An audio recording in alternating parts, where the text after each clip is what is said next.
Matariki is about three things. Fundamentally, if you do anything that aligns with these three things, you are celebrating Matariki correctly. Number one, it is about honoring and remembering those people that we've lost. And so we honor those who have passed. However you do that is up to you. Number two, it's about celebrating the present. And that's feasting and festivities, and there is a sacred element to Matariki in the ceremony.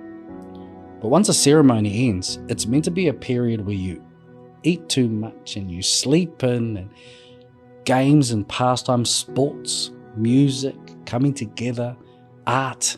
And the final one is looking to the future and putting together, I guess, a plan for the things that we want to achieve and our hopes and desires. Because Matariki is not just who we are today, but it's about who we hope to be in the future.